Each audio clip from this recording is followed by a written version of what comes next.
I feel like they used to do it like this. Down, flip, turn, and then cock it back like this. Hello and welcome to another NihongoGamer video. I cannot believe that after maybe 10 years of searching in Japan alone, and actually maybe 20 years of searching throughout my lifetime, I have finally found this. Ladies and gentlemen, feast your eyes on the Power Rangers gun sword. Now, this is not the Power Rangers gun sword that was released in 1992 or 1993 when Power Rangers came out in the West. This is the Japanese version because obviously the original show was a Japanese show and then they just refilmed all the bits where they took their helmets off. I owned one of these as a kid, but I only found a Power Rangers gun sword, which is what it was called. It was actually a different color. Anyway, I could only find it when I was in like a random department store in the UK, and I was just on holiday from when I was living in America at the time. And so I had some family friends send it over, and it took like 2 months to arrive from the UK to America. 2 months as a kid is like 2 years. That's how long it feels like you're waiting for it. When it finally arrived, I played my brains out. I'm exploding because it's been like 15 years since the last time I saw this, or maybe longer. Every time I go to these secondhand shops like Book Off, I always end up just walking down the aisle thinking, maybe today's the day that I'll find it. And after 10 years of searching, I finally found it. Let's unbox it. So I'll give you a good look at the box. As you can see, it was called the Dinosaur Sentai Jew Ranger, which it wasn't called Power Rangers before. It's actually called Stick Gun Sword. 3 types transforms. I don't know what stick is supposed to be. Maybe it's kind of like those police glow ones that they use to like guide traffic around in Japan. On the front of the box, it says it lights up and it makes sound. And the massive shock for any of you who didn't know that Power Rangers was a Japanese show before it came to the West. Here is the face of the original Red Ranger. I assume this is the original Red Ranger. Try and damage it as little as possible because, you know, this is a legendary toy from a long time ago. Oh, whoa!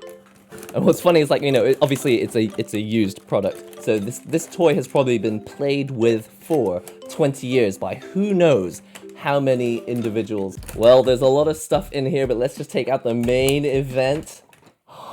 Yes! Oh, it feels good. It feels good. I mean, obviously it feels light, but it feels pretty good. I can't believe I actually have one. I thought it was gonna be gray. It's pink. It's pink on the blade is pink. It's time to transform from the gun to the sword. Are you ready for this? Pull it back. Slide it closed. Pull out the blade. Yes! It feels good. It feels good. It's got a trigger here, which I assume is for triggering the electronics and sounds. Obviously, it won't flip backwards because this is as far as it goes, so when you actually hit things, it will actually nice and stop. Obviously, you don't want to hit things this direction, otherwise it'll just kind of bend the wrong way. This is totally too much information, I know. What I used to love doing was flipping it like this when I was like playing with it. I'd be like sword fighting like this, and then I would be like blown backwards, and I would try to blow backwards and transform it at the same time as falling back so I could shoot it like this. I don't think I ever successfully did it that fast, but the one thing that kind of annoyed me about seeing this on the TV show was, I think on the TV show they used to like flip it, and I don't know like if that was actually necessary for the version that they use on set, but it used to seem like when they transformed it from the sword mode to the gun mode, I feel like they used to do it like this. Down, flip, turn, and then cock it back like this. The real toy, like there wasn't actually any turning involved. And also another thing about this toy is that I don't remember them actually using it more than once or twice. I feel like there were only 2 episodes where you actually saw this weapon, and I don't know if maybe it's because when they localized the show to become Power Rangers in the West, I'm wondering if maybe they were just like scared of having too many gun-shaped toys in the show. So maybe they cut out maybe they cut out the parts that had gun-shaped elements like this, and they stuck with only the bits where they were doing like the hand fighting. Because also, they basically made a completely brand new show, and they only really saved the robot parts, the Zords parts, and also the parts where they're transformed into the costumes. But also, I think they probably reshot some of the parts where they were in costume as well. So it was mostly like the special effects stuff that they did, that they, you know, copied some of the original footage. So I'm just gonna transform it back from gun mode. Let's see how smoothly I can do this. So pull it back, lock it down, and then pull the blade. I feel like it doesn't transform quite as smoothly out of the gun into the blade, and it's because you have to like pull this blade out. I don't know if there's a cool way that you could flick it out. Yo! So we're in like gun mode. We're like pew pew pew, and 1, 2, 3. It's not that cool. 1, 2, 3. Yes, yes. This is the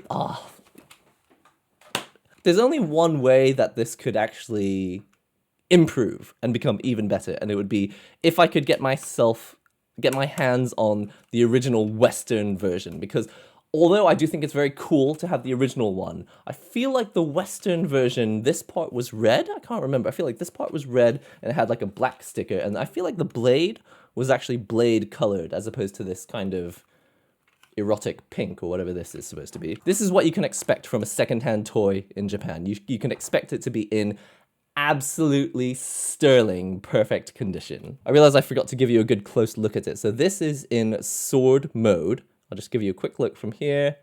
This is it from the front, like this. This is it from the opposite side, like so. On the base, looks like this. This is what it looks like from the top. You can even see there's a little clip here that prevents it from, you know, changing shape. It locks it in place. And one thing that you may be interested to know is that it does actually have a battery compartment over here. So you can flick this into the compartment like so, and then you click this down like this. So that's how that locks in place. I'll show you from the side as well. This locks down like this, and it already looks plenty cool like this, but this is the fun part, cocking it in place.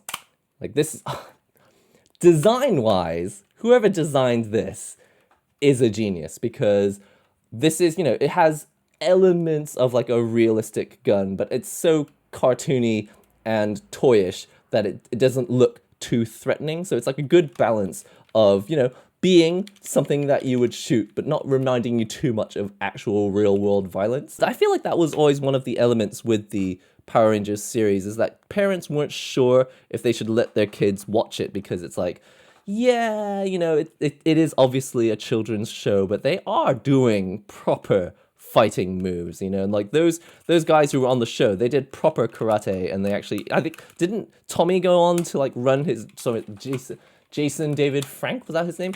Didn't he go on to like run his own karate dojo? So it's like it was proper fighting, but I guess parents at the time, like certainly you didn't see it that much on children's TV.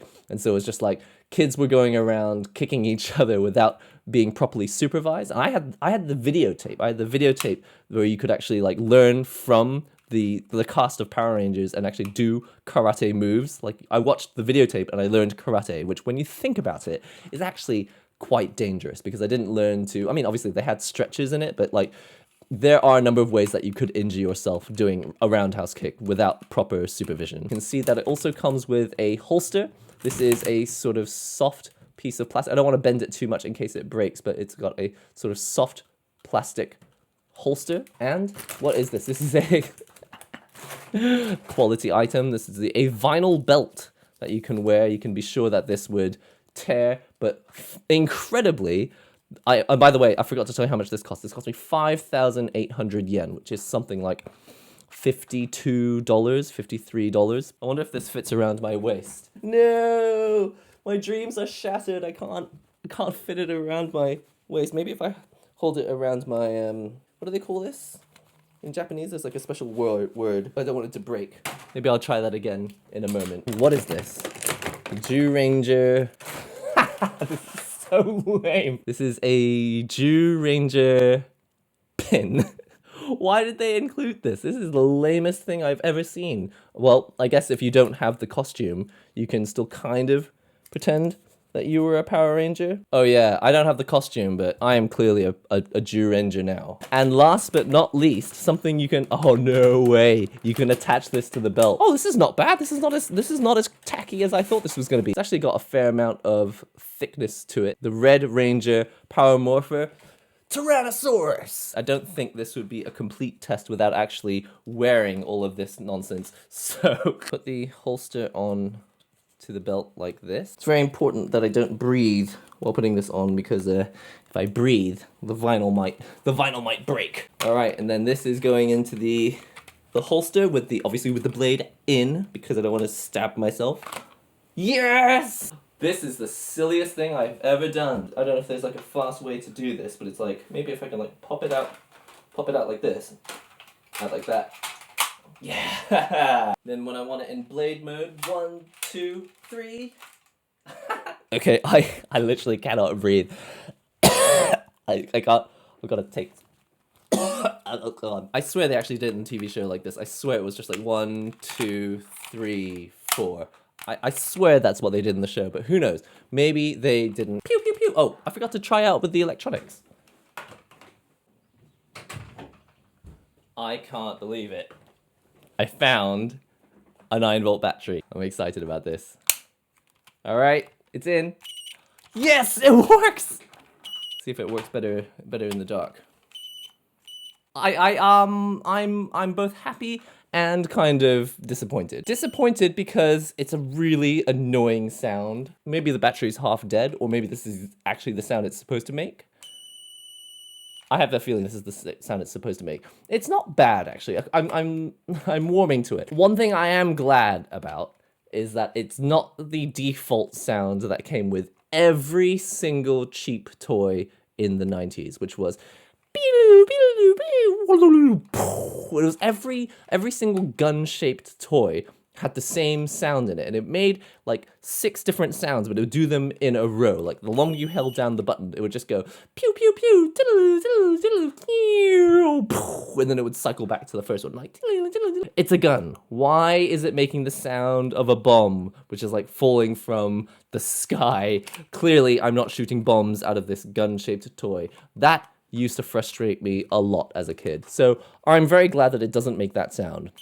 I'm glad that it has its own sort of character. The thing is, it's like a modulated triangle wave or square, and it's not a triangle wave, square wave or sawtooth phaser. I don't know what it is. Anyway, I hope you've enjoyed this look at the Power Ranger gun sword, also known as the Jew Ranger stick here in Japan. Don't forget to comment, subscribe, and I'll see you all next time.